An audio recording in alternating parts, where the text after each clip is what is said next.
स्वागत है आपका रीडर्स एंड दी मंक में। ये है वो जगह जहां किताबें केवल पढ़ी नहीं जाती बल्कि जी भी जाती है।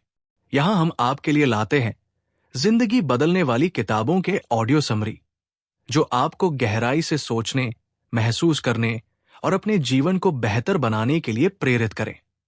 Book digital minimalism, choosing a focused life in a noisy world बताती है कि कैसे मोबाइल, सोशल मीडिया और इंटरनेट हमारी सोच और भावनाओं को काबू में कर चुके हैं। ये किताब हमें सिखाती है कि कम टेक्नोलॉजी इस्तेमाल करके भी ज्यादा खुश, ज्यादा क्रिएटिव और ज्यादा अर्थपूर्ण जीवन जिया जा सकता है। लेखक कॉल न्यूपोर्ट अमेरिका के प्रख्यात लेखक और प्रोफेसर हैं, जो जॉर्जटाउन यूनिवर्सिटी में पढ़ाते हैं। वे डीप वर्क और डिजिटल मिनिमलिज्म जैसी बेस्ट सेलिंग किताबों के लेखक हैं। उनका काम आधुनिक डिजिटल दुनिया में फोकस, प्रोडक्टिविटी और बेहतर जीवन जीने की कला को सरल और व्यावहारिक तरीके से समझाना है। चैप्टर 1, अ लॉपसाइडेड आर्म्स रेस। सोचिए, साल 2004 है। कॉलेज के दिनों की बातें हैं। कुछ दोस्तों के बीच चर्चा हो रही है thiefacebook.com की।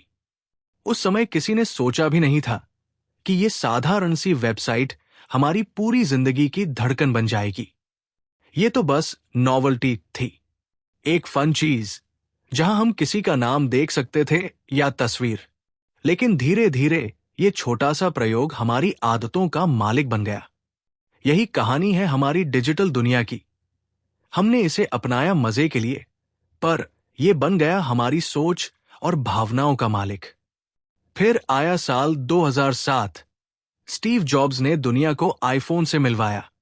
उनका कहना था, the killer app is making calls, यानी बस कॉल करने और म्यूजिक सुनने का आसान तरीका। लेकिन हम सब जानते हैं, असली कहानी यही से शुरू हुई, क्योंकि यही फोन कुछ सालों बाद हमारी अटेंशन इकोनॉमी का सबसे बड़ा हथियार बन गया। दोस्तों, ध्यान दीजिए, हमने कभी ये साइन अप नहीं किया था कि हर रोज हमें 85 बार अपना फोन चेक करना होगा। हमने कभी नहीं चाहा था कि खाने की टेबल पर बैठे बैठे भी हमारी आंखें स्क्रीन पर हों। लेकिन यह सब हुआ कैसे? क्योंकि टेक कंपनियों ने हमारी मनोविज्ञान की कमजोरी समझ ली। उन्होंने हमारे दिमाग के डोपामाइन सिस्टम को पकड़ लिया, जैसे स्लॉट मशीन में होता है। ट्रिस्टन हैरिस, गूगल के पूर्व इंजीनियर, ने कहा था, this thing is a slot machine. हर बार जब आप फोन उठाते हैं, यह वैसा ही है जैसे आप जुआ खेल रहे हों। क्या नया मैसेज आया होगा? कितने लाइक मिले होंगे? और ये अनिश्चितता हमें और ज्यादा बार फोन चेक करने के लिए मजबूर करती है। याद है बिल मेहर का वो dialogue, checking your likes is the new smoking. सोचिए, आज सोशल मीडिया हमें उसी तरह से खींच रहा है जैसे सिगरेट लोगों को खींचती थी। अब एक पल सोचिए, आप अपने बच्चे के साथ खेल रहे हैं, लेकिन अचानक फोन की घंटी बजती है और आपकी नजरें स्क्रीन पर चली जाती है। आपने अपने बच्चे की मुस्कान मिस कर दी, लेकिन इंस्टाग्राम पर किसी अनजान इंसान का पोस्ट लाइक कर दिया। यही है वो साइकोलॉजिकल ट्रैप जिसमें हम सब फंस चुके हैं। दोस्तों, अगर अब तक की ये कहानी आपको सच लग रही है, अगर आपको लगता है कि आप भी इस डिजिटल जाल में कहीं ना कहीं फंसे हुए हैं, तो प्लीज अभी हमारे channel readers and the monk को लाइक और सब्सक्राइब कर दीजिए, क्योंकि आगे की बातें आपके जीवन में गहरा बदलाव ला सकती हैं। अब आते हैं एडम ऑल्टर की रिसर्च पर। वे एनवायू में प्रोफेसर हैं और उन्होंने पाया कि हमारा दिमाग इंटरमिटेंट पॉजिटिव रीइंफोर्समेंट यानी अनिश्चित इनाम पर सबसे ज्यादा प्रतिक्रिया करता है। यही वजह है कि फेसबुक का लाइक बटन इतना अडिक्टिव बना। हर पोस्ट पर यह पता नहीं होता कि 2 लाइक आएंगे या 200।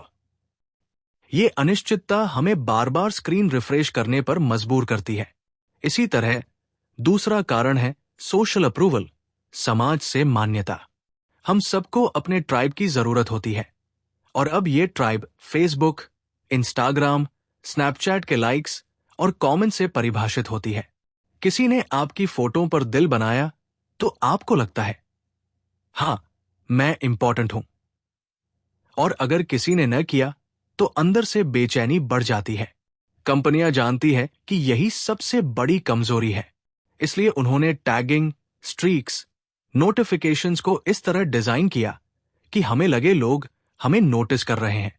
असल में यह है एक लॉपसाइडेड आर्म्स रेस, जहां एक तरफ अरबों डॉलर खर्च करके हमारी मनोविज्ञान पर वार किया जाता है और दूसरी तरफ हम जो सोचते हैं बस थोड़ी देर के लिए फोन चेक करूंगा।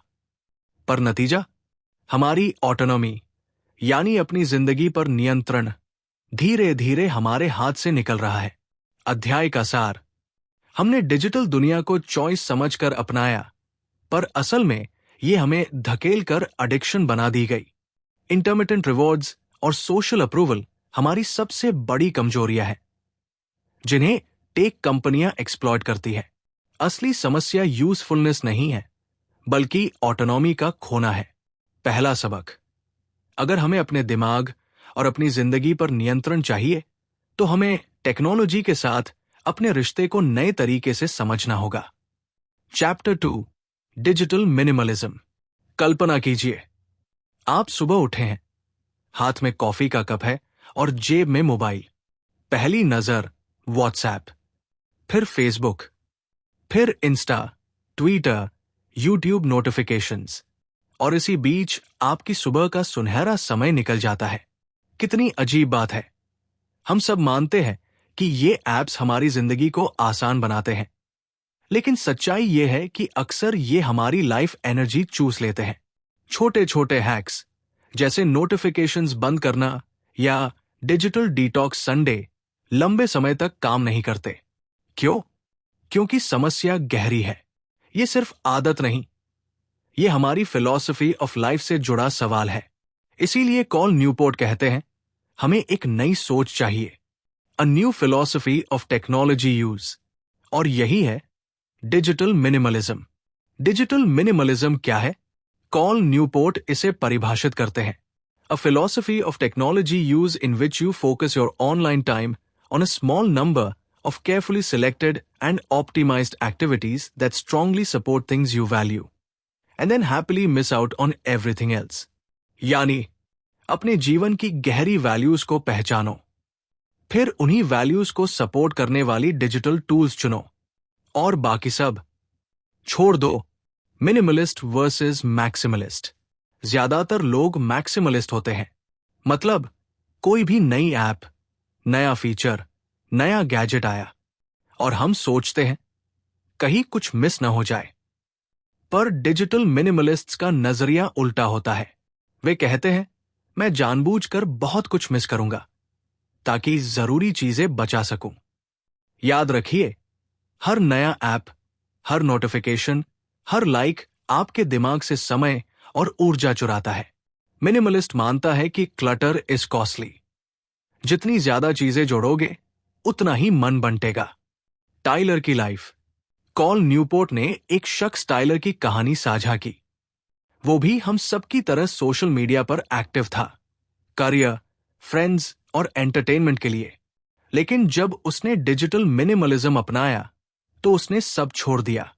नतीजा, उसने वॉलंटियरिंग शुरू किया, एक्सरसाइज की आदत बनाई, महीने में 3-4 किताबें पढ़ी, यूकुलेल बजाना सीखा, और सबसे बड़ी बात, अब वो अपनी वाइफ और बच्चों के साथ गहरा कनेक्शन महसूस करता है। सोचिए, सिर्फ सोशल मीडिया छोड़ने से उसकी पूरी लाइफ बदल गई। एडम का फ्लिप फोन। एक और मिनिमलिस्ट थे एडम। उनके 2 बच्चे थे, 9 और 13 साल के। एडम को एहसास हुआ कि अगर वो हमेशा स्मार्टफोन में डूबे रहेंगे तो बच्चों को गलत एग्जाम्पल मिलेगा। तो उन्होंने स्मार्टफोन छोड़कर फ्लिप फोन ले लिया। हां, काम में दिक्कत हुई, टाइपिंग मुश्किल हुई, पर उन्हें इससे एक प्राइसलेस गिफ्ट मिला। उन्होंने बच्चों को सिखाया कि असली जिंदगी स्क्रीन से बड़ी है। डेव का आर्ट और इंस्टाग्राम। डेव, एक क्रिएटिव डायरेक्टर, इंस्टाग्राम पर एडिक्टेड थे, लेकिन जब मिनिमलिस्ट बने तो उन्होंने एक नया तरीका अपनाया। वे हफ्ते में सिर्फ एक पोस्ट डालते जिसमें अपनी आर्ट शेयर करते, और सिर्फ उन अकाउंट्स को फॉलो करते जो उन्हें इंस्पायर करते। नतीजा, उन्होंने स्क्रीन से समय बचाया और उस समय को बच्चों के लंच बॉक्स में ड्राइंग्स बनाने में लगाया। सोचिए, डिजिटल मिनिमलिज्म ने उन्हें एक पिता के रूप में भी बेहतर बना दिया। डिजिटल मिनिमलिज्म के 3 प्रिंसिपल्स। 1. Clutter is costly. हर एक्स्ट्रा ऐप, हर छोटी नोटिफिकेशन आपकी एनर्जी और समय चुरा लेती है। 2. Optimization is important. सिर्फ ऐप चुनना काफी नहीं है, यह भी जरूरी है कि आप उसे किस तरह इस्तेमाल करेंगे। 3. इंटेंशनैलिटी इज सैटिस्फाइंग। जानबूझकर चुना हुआ डिजिटल यूज सैटिस्फैक्शन देता है, क्योंकि आप जानते हैं आप स्क्रीन को कंट्रोल कर रहे हैं, स्क्रीन आपको नहीं। अब सोचिए दोस्तों, अगर आप भी रोज रोज फोन स्क्रॉल करके थक जाते हैं, अगर आपको लगता है कि आपकी जिंदगी का कंट्रोल आपके हाथ से निकल रहा है, तो क्यों ना आप भी डिजिटल मिनिमलिज्म की ओर पहला कदम बढ़ाएं।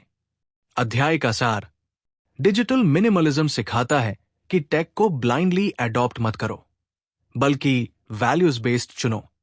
मिनिमलिस्ट अप्रोच, कम एप्स, ज्यादा लाइफ सेटिस्फैक्शन। डिजिटल टूल्स तभी रखें जब वे आपकी डीपेस्ट वैल्यूज को सपोर्ट करें।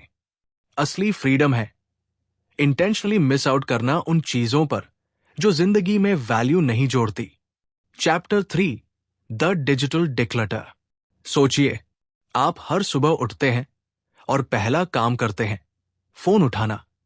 व्हाट्सएप, इंस्टा, मेल, यूट्यूब, और फिर घंटों गुजर जाते हैं।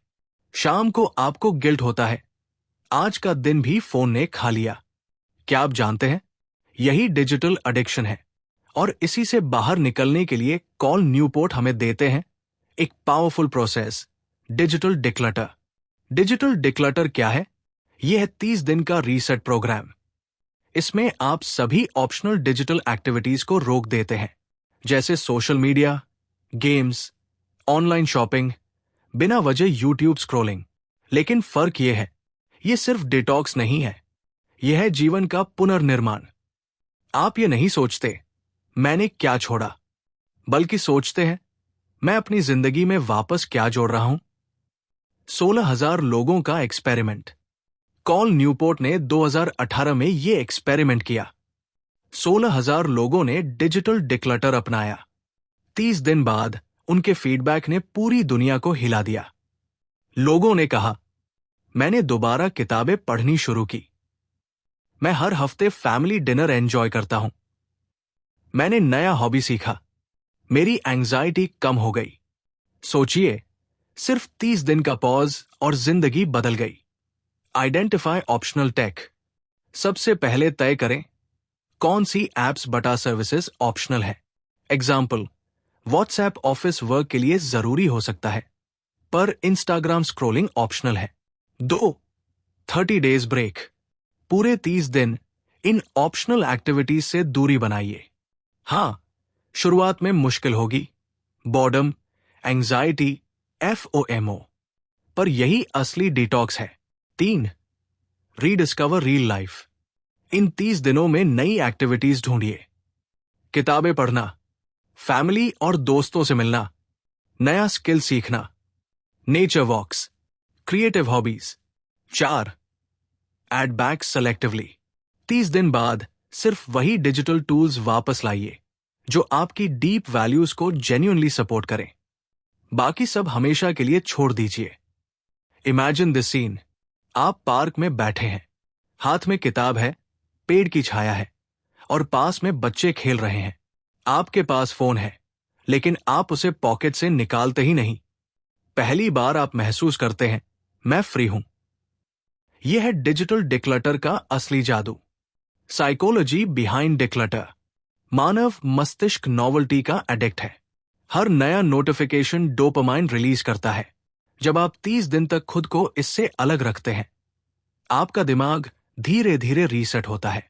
वो फिर से छोटी छोटी चीजों से खुशी पाने लगता है, जैसे किताब की खुशबू, किसी दोस्त की हंसी, या नेचर की आवाज। सारा का एक्सपीरियंस। सारा एक वर्किंग प्रोफेशनल थी। उसने हर दिन 5-6 घंटे फोन पर बिताए।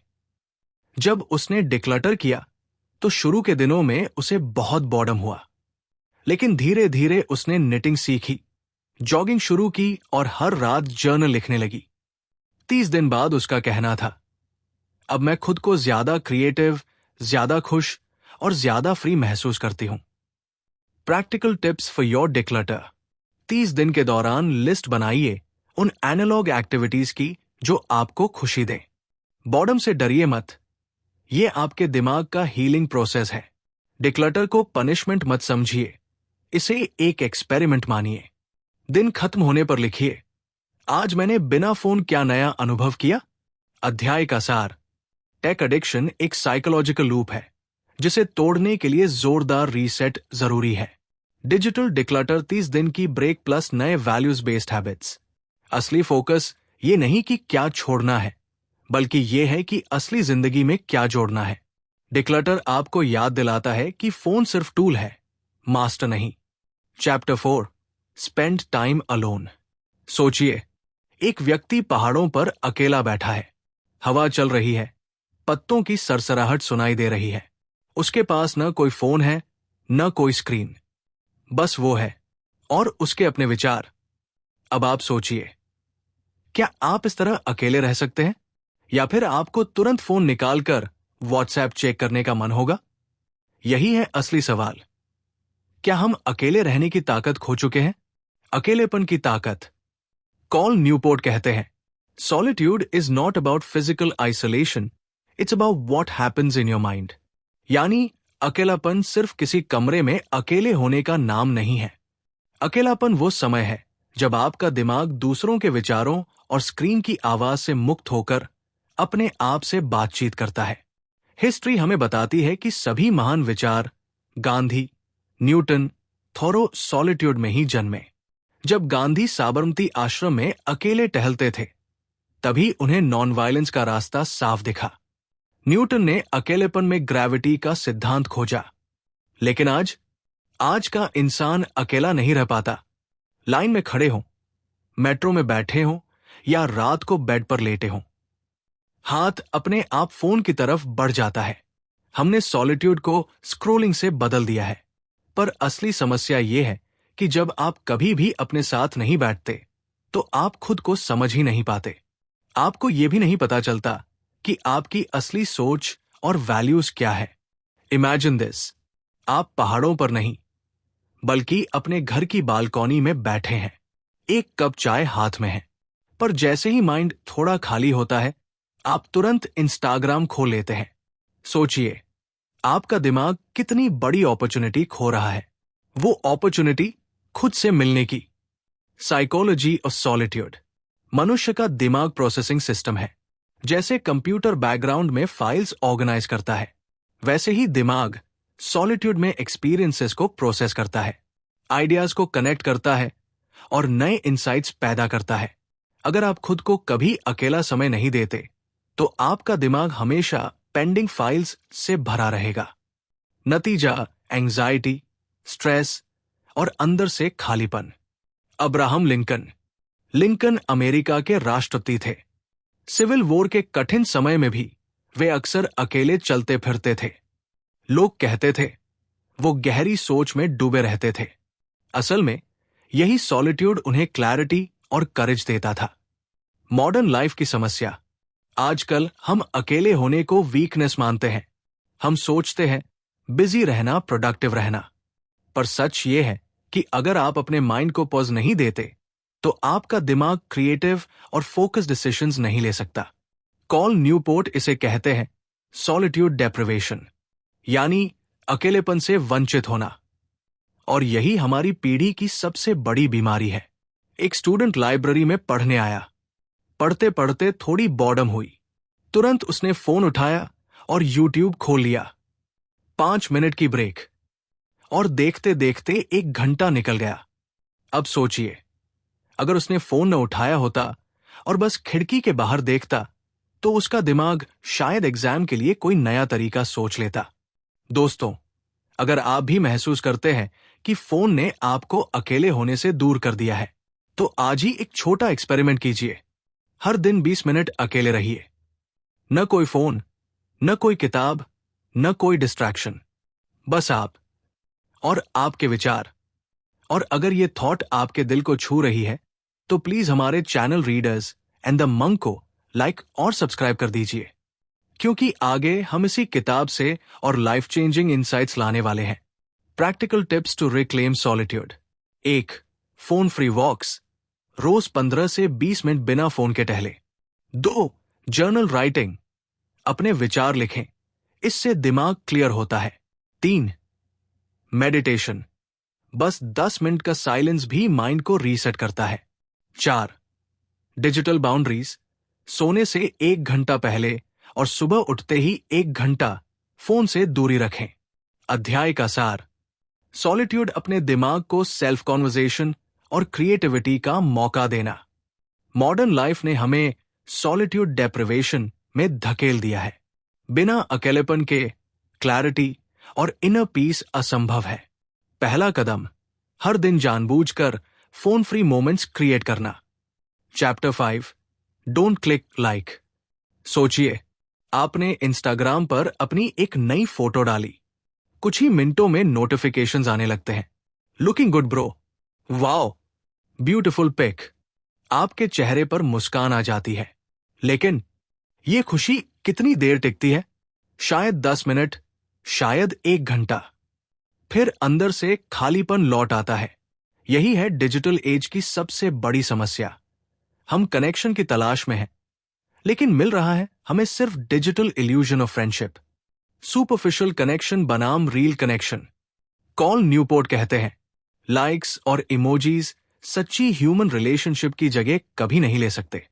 सोचिए, जब आपका कोई करीबी दोस्त आपके कंधे पर हाथ रखकर कहता है, don't worry, I am with you, वो एक इमोजी से कहीं गहरा असर डालता है। आज हम मान बैठे हैं कि कमेंट्स, लाइक्स और शेयर्स ही सोशल कनेक्शन है, लेकिन असली कनेक्शन वो है जब आप फेस टू फेस किसी की आंखों में देखते हैं, उसकी आवाज सुनते हैं और दिल से जुड़ते हैं। Psychology behind likes.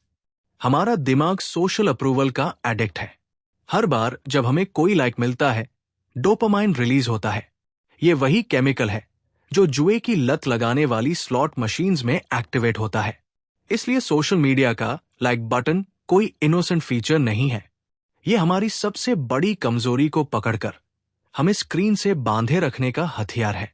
जरा सोचिए, अगर आप हॉस्पिटल में एडमिट है, आपका कोई दोस्त आपको बस फेसबुक पर गेट वेल सून कमेंट करता है और दूसरा दोस्त आपसे मिलने आता है, आपके हाथ पकड़कर कहता है, तू ठीक हो जाएगा, मैं तेरे साथ हूं।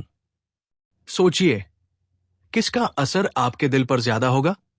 यही फर्क है क्लिकिंग लाइक और रील केयर का। कॉल न्यूपोर्ट का मैसेज। अगर आपको सच में मीनिंगफुल रिलेशनशिप्स चाहिए, तो आपको superficial engagement, likes, emojis, comments छोड़कर डीप कॉन्वर्जेशंस और फेस टू फेस इंटरैक्शंस पर लौटना होगा। जेसन का एक्सपेरिमेंट। जेसन नाम का एक युवक सोशल मीडिया पर बहुत एक्टिव था। हर दिन घंटों दूसरों की पोस्ट्स लाइक करता, कमेंट्स करता। लेकिन जब उसने डिजिटल मिनिमलिज्म अपनाया, तो उसने रूल बना लिया, I won't click like, I will call.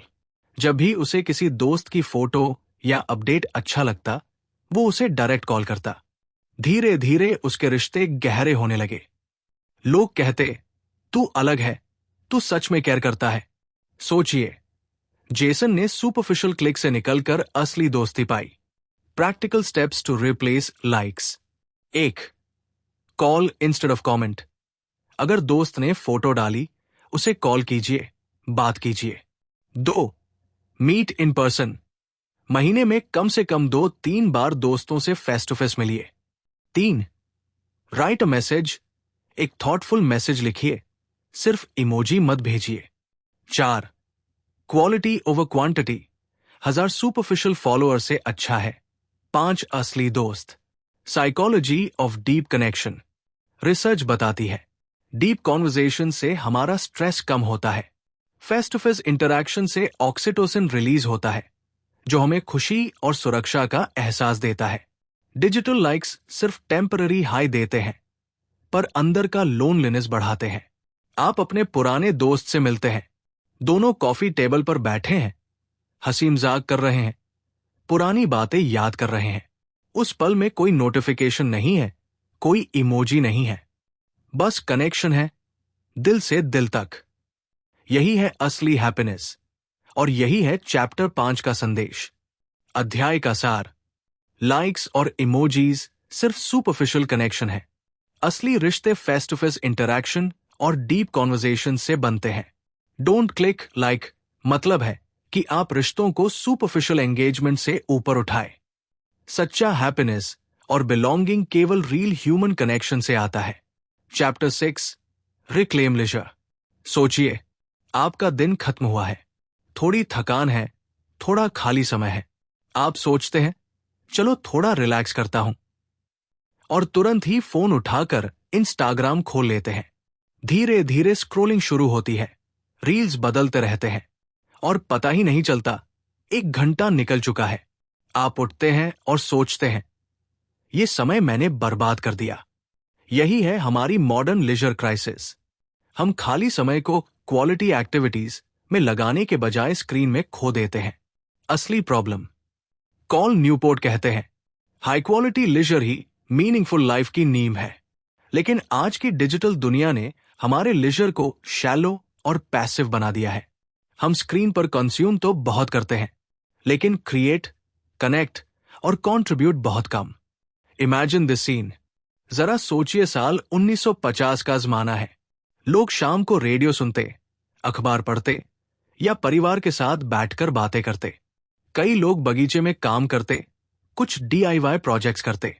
अब 2025 है, शाम का समय आता है और पूरा परिवार अपने अपने फोन में डूबा है।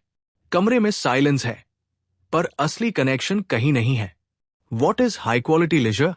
हाई क्वालिटी लीजर वो है जहां आप एक्टिवली इन्वॉल्व हो, जिसमें स्किल लगे, क्रिएटिविटी लगे, और जिससे आपको खुशी और संतुष्टि मिले। जैसे किताब पढ़ना, कोई वाद्य यंत्र बजाना, गार्डनिंग करना, एक्सरसाइज या खेल खेलना, वॉलंटियरिंग करना। ये एक्टिविटीज न केवल माइंड को रिलैक्स करती है, बल्कि आपको ग्रो भी करती है। The principle of leisure. Cal Newport कहते हैं, human beings are at their best when they are creating, building, repairing and connecting. यानी हम तब सबसे ज्यादा खुश और संतुष्ट होते हैं जब हम कुछ बना रहे होते हैं, सीख रहे होते हैं, या किसी के साथ गहरा कनेक्शन बना रहे होते हैं। अमांडा की जर्नी। अमांडा हर शाम सोशल मीडिया में खो जाती थी। वो मानती थी कि यही उसका फ्री टाइम है, लेकिन उसे अंदर से खालीपन महसूस होता। फिर उसने डिसीजन लिया, हर शाम 1 घंटा सोशल मीडिया की जगह पेंटिंग करने का। शुरुआत में मुश्किल लगी, लेकिन धीरे धीरे उसकी क्रिएटिविटी खिल उठी। कुछ महीनों में उसने छोटी एग्जीबिशंस तक लगाई। सोचिए, एक हॉबी ने न सिर्फ उसकी इवनिंग्स बदल दी, बल्कि उसकी आइडेंटिटी भी बदल दी। Why shallow leisure is dangerous? ये हमें सिर्फ टेम्पररी प्लेजर देता है। हमारा दिमाग पैसिव कंज्यूमर बन जाता है, असली सेटिस्फैक्शन गायब हो जाती है। खाली समय के बाद गिल्ट बढ़ जाता है। रिसर्च कहती है कि जो लोग एक्टिव हॉबीज करते हैं, उनमें डिप्रेशन और एंजाइटी कम होता है, और जो लोग ज्यादातर समय स्क्रीन्स पर बिताते हैं, उनमें लोनलीनेस और अनहैप्पीनेस ज्यादा होती है। दोस्तों, आप खुद सोचिए, क्या आपके इवनिंग्स सिर्फ स्क्रोलिंग में निकल जाते हैं? क्या आप भी हर दिन सोचते हैं, आज कुछ नया सीखता तो अच्छा होता? तो क्यों ना आप आज से ही अपनी जिंदगी में एक हाई क्वालिटी लीजर एक्टिविटी जोड़ें? और अगर ये थॉट आपको मीनिंगफुल लगी हो, तो प्लीज हमारे channel readers and the monk को लाइक और सब्सक्राइब जरूर कीजिए, क्योंकि हम आपके लिए और भी ऐसी लाइफ चेंजिंग किताबों की समरी लाते रहेंगे। Practical steps to reclaim leisure. 1. Plan your leisure. खाली समय को प्लान कीजिए, नहीं तो स्क्रीन खा जाएगी। 2. Learn a skill. कोई नया स्किल सीखें, चाहे कुकिंग हो, सिंगिंग हो या language. 3. Physical hobbies. Gardening, sports, dance. शरीर और मन दोनों एक्टिव होते हैं। 4. Digital replacement. सोशल मीडिया के समय को किताब पढ़ने या क्रिएटिव काम से रिप्लेस कीजिए। 5. Family leisure. परिवार या दोस्तों के साथ बोर्ड गेम्स, वॉक्स या कलेक्टिव प्रोजेक्ट्स कीजिए। जरा सोचिए, एक शाम आप घर में बैठे हैं, फोन एक तरफ रखा है, आप गिटार बजा रहे हैं, आपकी बेटी आपके साथ गा रही है, आपका परिवार हंसते हुए तालियां बजा रहा है। ये पल कोई भी रील या नोटिफिकेशन रिप्लेस नहीं कर सकता। यही है असली रिक्लेम्ड लिजर। अध्याय का सार: high quality लिजर active, skill based, creative activities. Shallow लिजर, scrolling, binge watching, temporary pleasure plus long term emptiness. असली सेटिस्फैक्शन तब आती है जब हम अपने खाली समय को ग्रोथ और क्रिएटिविटी में लगाते हैं। फोन फ्री लिजर ही हमें माइंडफुल, हैप्पी और कनेक्टेड बनाता है। Chapter 7, join the attention resistance. सोचिए, आप सड़क पर चल रहे हैं और हर 10 कदम पर आपके जेब में फोन वाइब्रेट कर रहा है। कभी व्हाट्सएप, कभी इंस्टाग्राम, कभी ब्रेकिंग न्यूज। लगता है मानो पूरी दुनिया ने आपकी अटेंशन को बंधक बना लिया है। अब सवाल यह है, क्या हम अपने दिमाग के मालिक हैं या सिर्फ डिजिटल कंपनीज के यूजर्स? कॉल न्यूपोर्ट कहते हैं, अगर हमें अपनी जिंदगी रिक्लेम करनी है तो हमें बनना होगा अटेंशन रेजिस्टेंस का हिस्सा। अटेंशन इकोनॉमी क्या है? आज दुनिया की सबसे बड़ी कंपनियां गूगल, फेसबुक, टिकटॉक, इंस्टाग्राम हमसे पैसे नहीं लेती, वे हमसे टाइम और अटेंशन लेती है। उनका असली प्रोडक्ट हम नहीं खरीदते, बल्कि हम ही प्रोडक्ट है। हमारी आंखें, हमारा समय, हमारा ध्यान, यही बिकता है एडवर्टाइजर्स को। जितना ज्यादा आप स्क्रीन पर समय देंगे, उतना ही उनका प्रॉफिट बढ़ेगा। इसीलिए एप्स को एडिक्टिव बनाया गया है। क्यों जरूरी है रेजिस्टेंस? क्योंकि अगर आप अपनी अटेंशन खो देते हैं तो आप अपनी जिंदगी खो देते हैं। जो ध्यान आपका परिवार, आपकी पढ़ाई, आपका करियर डिजर्व करता है, वो आज लाइक्स और रील्स में बर्बाद हो रहा है। अटेंशन ही आपकी सबसे बड़ी संपत्ति है और इस संपत्ति की रक्षा करना आज की सबसे जरूरी लड़ाई है। एक बच्चा पार्क में खेल रहा है। वो बार बार अपनी मां को पुकारता है, ममा देखो मैं कितना ऊंचा जंप कर रहा हूं। लेकिन मां का ध्यान फोन में है। वो हर बार कहती है, हाँ बेटा, अच्छा है, बिना देखे। सोचिए बच्चे को क्या मिला? उसने सीखा कि उसकी खुशियां भी फोन से छोटी है। यही है अटेंशन की हार। कैसे जुड़े अटेंशन रेजिस्टेंस से? 1. नोटिफिकेशन का कंट्रोल। हर ऐप आपके दिमाग को हाईजैक करना चाहता है। सॉल्यूशन नोटिफिकेशंस ऑफ कीजिए। सिर्फ वही अलर्ट्स रखें जो लाइफ में रियल वैल्यू लाते हैं। 2. Set time boundaries. ऐप्स के लिए फिक्स टाइम स्लॉट बनाइए, जैसे दिन में सिर्फ 20 मिनट सोशल मीडिया, बाकी समय फोन साइलेंट मोड में रखिए। 3. Delete addictive apps. अगर कोई ऐप बार बार आपको खींच रही है, उसे अनइंस्टॉल कर दीजिए या ब्राउजर वर्जन इस्तेमाल कीजिए। 4. Use tech to fight tech. Screen time tracker, app blockers जैसे टूल्स का इस्तेमाल कीजिए। 5. Fill life with real activities. जब असली हॉबीज और कनेक्शंस आपकी लाइफ में होंगे तो डिजिटल डिस्ट्रैक्शन अपने आप कम हो जाएगा। एलेक्स का रेजिस्टेंस। एलेक्स एक सॉफ्टवेयर इंजीनियर था। वो हर दिन 6-7 घंटे सोशल मीडिया पर बर्बाद करता। उसने फैसला किया वो अटेंशन रेजिस्टेंस का हिस्सा बनेगा। सबसे पहले उसने सभी सोशल मीडिया ऐप्स डिलीट कर दिए। फिर उसने रूल बनाया, दिन में सिर्फ एक बार ब्राउजर पर चेक करेगा। उसने हर इवनिंग गिटार सीखना शुरू किया और लोकल क्लब ज्वाइन किया। कुछ महीनों में उसका कहना था, अब मुझे लगता है कि मैं अपनी जिंदगी खुद चला रहा हूं, न कि कोई algorithm. Practical tips for daily resistance. 1. Phone free zones. घर में खाने की टेबल और बेडरूम में फोन ना लाएं। 2. Batch messaging. दिन भर बार बार चेक करने की बजाय 1 या 2 बार ही मैसेजेस देखें। 3. Analog alternatives. Social media scroll की जगह किताब पढ़े, वॉक करें या किसी को कॉल करें। 4. डिजिटल सब्बात्स। हफ्ते में एक दिन पूरा डिजिटल फ्री रखें। एक सुबह आप उठते हैं, फोन साइलेंट मोड में है। आप बालकनी में बैठकर सूरज की किरणों को देखते हैं, चिड़ियों की आवाज सुनते हैं, ताजी हवा महसूस करते हैं। उस पल आपको एहसास होता है, मैं अपनी अटेंशन रिक्लेम कर चुका हूं। अब मेरी जिंदगी मेरी है। अध्याय का सार। अटेंशन इकोनॉमी हमें प्रोडक्ट बना देती है। नोटिफिकेशंस और एल्गोरिदम्स हमारी साइकोलॉजी को हैक करते हैं। रेजिस्टेंस का मतलब है अपने समय और ध्यान को फिर से अपने कंट्रोल में लेना। असली फ्रीडम तब मिलेगी जब हम अपनी अटेंशन को बचाएंगे और असली जिंदगी को अपनाएंगे। दोस्तों, ये थी डिजिटल मिनिमलिज्म की गहरी और जीवन बदलने वाली सीख। अगर आपको ये सारांश पसंद आया हो तो किताब को जरूर पढ़िए। लिंक डिस्क्रिप्शन में दिया गया है। और अगर आप हमारे काम को सपोर्ट करना चाहते हैं तो यूपीआई डोनेशन लिंक भी डिस्क्रिप्शन में उपलब्ध है। हमारे साथ जुड़े रहिए, क्योंकि अगली बार हम लेकर आएंगे एक और जीवन बदलने वाली किताब का सार। तो मिलते हैं अगले एपिसोड में। तब तक याद रखिए, कम डिस्ट्रैक्शन, ज्यादा जीवन।